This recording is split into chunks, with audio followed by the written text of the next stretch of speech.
Muito bom dia, muito boa tarde, muito boa noite, meus caríssimos e minhas caríssimas ouvintes do podcast do Physiamix. Meu nome é Guilherme Aragão, sou estudante de licenciatura e eu estou aqui em mais um episódio, novamente com meu colega David. Senhoras e senhores, muito bom dia, boa tarde, boa noite para todos vocês. Estamos de volta depois desse período de férias e hoje para conversar com o nosso queridíssimo professor Marcos Mello, ele que é um dos responsáveis aqui pelo nosso programa. Senhoras e senhores, Marcos Mello. Bom dia, boa tarde, boa noite também, né? Muito feliz pelo queridíssimo, né?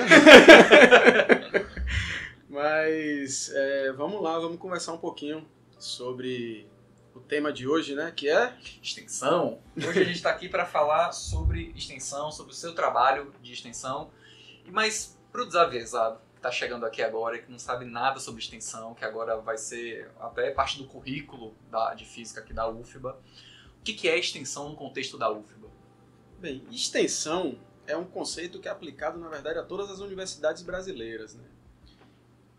O conceito de extensão em si, ele abrange um número muito grande de atividades que a universidade realiza. Mas o que tem em comum entre todas essas atividades é que elas, de alguma maneira, relacionam a comunidade de dentro da universidade com a comunidade externa a essa universidade, com a sociedade de uma forma mais ampla possível, né? Então você tem vários tipos de convênios sendo tratados, né? Parcerias com algumas empresas, ou então na forma de cursos, de oficinas, formação continuada. A forma dessa atividade é muito diversificada, né? O que elas têm em comum é essa questão da relação com outros setores da sociedade, além da comunidade universitária, né? Mas o que te levou, o senhor trabalha com extensão há um certo tempo, o que te levou a começar a trabalhar com extensão? Foi algo que o senhor escolheu trabalhar ou simplesmente aconteceu? Acho que as duas coisas, né? Aconteceu e eu estava escolhendo já isso. Quando eu cheguei na UFBA em 2017, eu já tinha um desejo de começar a trabalhar de alguma forma com a parte de ensino, não é? E minha formação acadêmica não era na área de ensino, né? Eu sou formado na pós-graduação numa área que chama Física Atômica Molecular, Espectroscopia Molecular. Então eu trabalhei na minha pós-graduação, minha formação é nisso. Mas sempre depois, né, quando eu acabei o doutorado, sempre já me identificava enquanto um professor também. Quando eu entrei na universidade, acho que como a maioria de vocês, né, a gente entra aqui pensando em ser um grande pesquisador, mas nunca um professor, né? E com o tempo e a militância, né, por uma educação de qualidade, eu comecei a me enxergar também como professor. E aí quando eu venho para a UFBA, esse desejo se torna mais forte. E aí, junto com outros dois colegas, professor Frederico Prudente e professor Luiz, a gente começou a pensar nessa vontade de fazer extensão, né? E aconteceu por causa disso, que a gente se encontrou também, né? E a gente começou a oferecer um curso de formação continuada para professores, onde a gente trabalhava com ferramentas do que hoje a gente costuma chamar de cultura maker, né? Impressora 3D, Arduino, máquinas de corte, né? E oferecemos 2 ou 3 edições desse curso, agora eu não lembro, a primeira online. A primeira turma que a gente fez foi durante a pandemia, né? Então teve um esforço aí para produzir kits, enviar kits para os participantes, né? Então teve todo um trabalho. E nesse mesmo tempo já tinha assim uma certa vontade de criar no Instituto de Física também um espaço para fazer divulgação, popularização de ciência, né? Uma coisa que eu via muito forte em vários institutos de física pelo Brasil e eu sentia falta de um espaço desse aqui no Instituto de Física da UFBA. Certo, mas você já falou um pouco sobre esse espaço de ciência e um dos tópicos de hoje é justamente perguntar sobre o que vai ser esse espaço de ciência aqui na UFBA. O espaço de ciência, ele surge dessa vontade que a gente tinha, né? Mas também de uma necessidade. A gente começou a pensar esse espaço como um local onde a gente pudesse ali trabalhar o tripé universitário, né? Que é de ensino, pesquisa e extensão. Junto da demanda que surgiu das universidades brasileiras de curricularizar essa extensão. Então a gente pensou como curricularizar a extensão no Instituto de Física. Além de algumas disciplinas que a gente criou, a gente pensou também nesse espaço como um local privilegiado para a atividade extensionista. E assim, esse espaço é um espaço que, na nossa concepção, ele deve ser um espaço de protagonismo do estudante. O estudante deve ser o protagonista desse espaço, deve pensar esse espaço, em como receber a sociedade, nesse espaço, como falar sobre ciência para um público que, vamos dizer assim, não são os profissionais da ciência como nós, que estamos trabalhando aqui diariamente com esse conhecimento, como falar de ciência para pessoas que não estão habituadas a falar de ciência, mas que têm a sua vida influenciada diariamente por ela. Então, acho que esse é o grande objetivo do espaço, e para isso a gente conta com o protagonismo estudantil. A gente acha que os estudantes é que devem estar à frente desse espaço e a gente está ali para dar um apoio no que for necessário. Perfeito. O senhor falou um pouquinho sobre o público e o povo que vai vir visitar. Qual é a ideia que seria esse público? Tem que saber alguma coisa sobre física para poder visitar o espaço de ciência? Tem que ter um pós-doutorado? Um pós-doutorado é preferível. Brincadeiras à parte, assim, a ideia é que desde crianças do fundamental, do ensino fundamental, aos vovôs e vovós que vão acompanhar elas, possam participar do espaço de ciência. O espaço de ciência é pensado justamente com uma linguagem que seja acessível.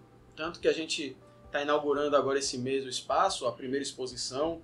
A gente está falando sobre os esportes e a física. Legal. E a ideia é justamente trazer um tema para contextualizar com o dia a dia dessas pessoas os conceitos que a gente quer falar da física. Por isso também que a gente tem trabalhado dentro dessa abordagem temática dos conceitos de física, para tentar aproximar o cotidiano dessas pessoas do que a gente quer debater aqui, que é física. E ciência de uma maneira mais abrangente, não só ficar limitado nessa caixa da física, mas discutir ciência de uma maneira tranquila, leve, sem muitos jargões, sem muita formulação matemática, mas discutir esses conceitos de uma forma que qualquer pessoa seja capaz de compreender o que é que a gente está falando. Porque essa ciência está no dia a dia delas. Então elas vivenciam essa ciência, elas só não vivenciam os conceitos que a gente trabalha aqui. Então a gente precisa aproximar esses conceitos do que elas vivenciam no dia a dia. Perfeito. Mas falando aqui, pequenos spoilers, só para dar um gosto para nossa audiência. O que vai ter nesse espaço de ciências? Poderia dar um exemplo de algum experimento que vai ter lá? Ou de alguma futura exposição também? Tá. Agora, em particular, a gente montou essa exposição, os esportes e a física, e a gente montou uma série de 6 estações, onde em cada estação está montado um experimento. Esses experimentos eles vão discutir alguns conceitos de mecânica, que é a parte da física que a gente vai tratar sobre o movimento, suas causas, suas descrições, E nesses experimentos tem, vamos dizer, tem um trilho de ar, tem um pêndulo, tem uma plataforma giratória, tem uma alavanca, tem um túnel de vento. Então são diferentes experimentos onde a gente pretende discutir aí 5 conceitos da mecânica, nesse espaço. A ideia não é que as pessoas que venham visitar aqui saiam com diploma de mecânica. Então a ideia é que eles percebam como esses conceitos da física, mesmo que de uma maneira intuitiva, estão sendo aplicados diariamente no dia a dia deles. Eles praticam esportes, eles... até os mais sedentários de vez em quando se arriscam um pouquinho, bater uma bola, alguma coisa assim.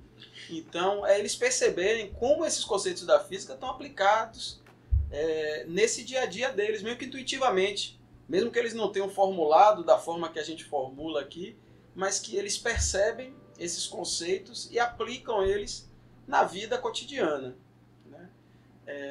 A ideia é que agora a gente consiga expandir essa exposição também para o mundo virtual, né? A gente está começando agora um projeto de criar um site do Núcleo de Extensão do Instituto de Física, e a ideia é que esses experimentos e a exposição, elas migrem também para esses espaços virtuais, né? As redes sociais, tudo isso, contamos com o apoio aí do projeto do FISAmigos para isso também, não é? E assim, muito satisfeitos com o resultado, foi um esforço coletivo de um conjunto de professores que trabalhou aí por uns 3 meses, pelo menos, para que essa sala ganhasse vida, não é? Então, professores, técnicos que deram apoio para a gente aí, pessoal do CELDIP, né? Estudantes que também suaram naquela sala para montar ela, não é? E agora ela ganhou vida, está funcionando, já estamos recebendo escolas públicas, não é? Provavelmente até o final do mês a gente vai receber algumas escolas particulares, tem um agendamento de escolas do Fundamental 1 e 2 para vir visitar o espaço, são criancinhas, né? Até 10 anos de idade, então a gente pretende poder discutir ciência também com eles, né?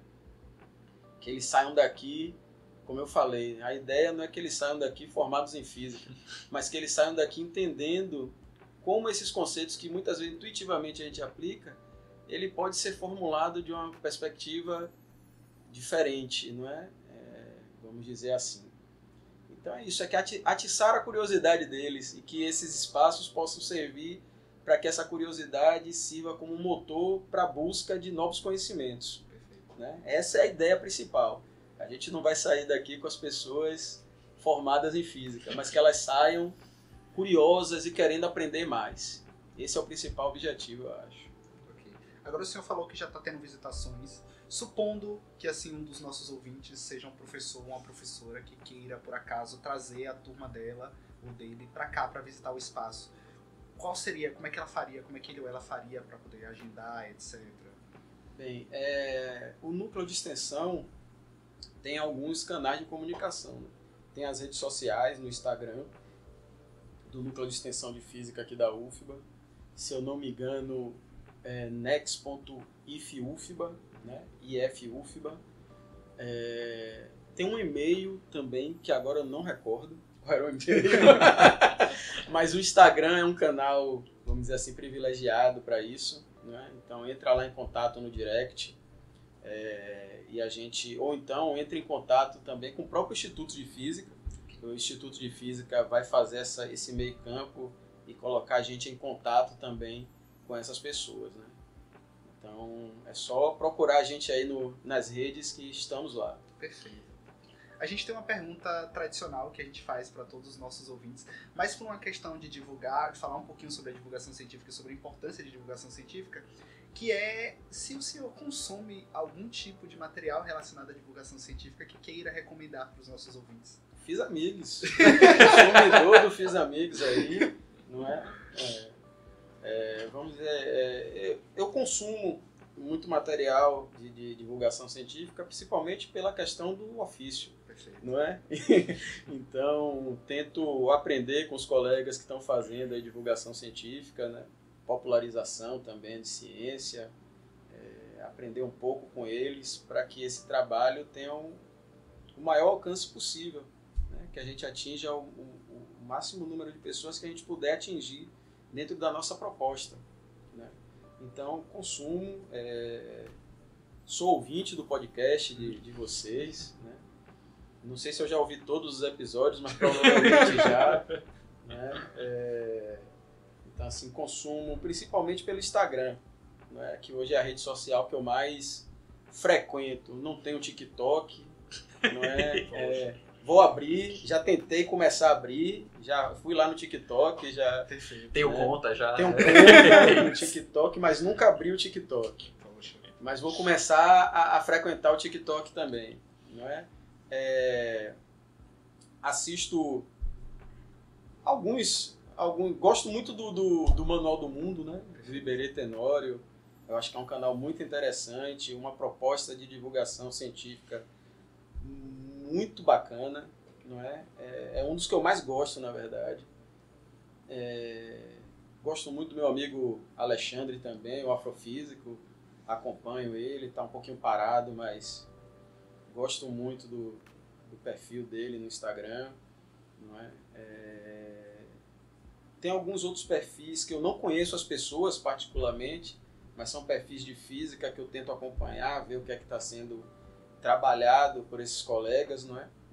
Mas eu acho que os dois que eu mais vejo são vocês aí, Fiz Amigos, e o Afrofísico, né? E o Iberê também, o Iberê eu gosto muito do Iberê. Vamos nos encaminhando para o fechamento. Eu queria agradecer primeiramente ao meu colega Guilherme por estar sempre aqui comigo, né, nessas jornadas de podcast. E eu queria agradecer muito ao nosso convidado, o professor Marcos Mello. Muito obrigado por dedicar esse tempo para vir conversar com a gente. Você quer mandar alguma última mensagem? Eu queria agradecer o convite, né? Estava ansioso para ser convidado pelo podcast. Sou um ouvinte e estava meio enciumado de não ter sido convidado até o momento, mas tudo bem. Agora aconteceu a oportunidade para a gente bater esse papo sobre extensão e sobre o espaço de ciências aqui do Instituto de Física, né? Feliz de participar, não é? Agradecido pelo convite e espero que tenhamos outros momentos também para conversar sobre outros assuntos, outros temas, né? E é isso. Senhoras e senhores, queria agradecer também a vocês que são nossos ouvintes e queria lembrar que qualquer link, qualquer coisa de contato que o professor Marcos Mello falou aqui durante esse episódio estará na descrição do podcast. Até a próxima.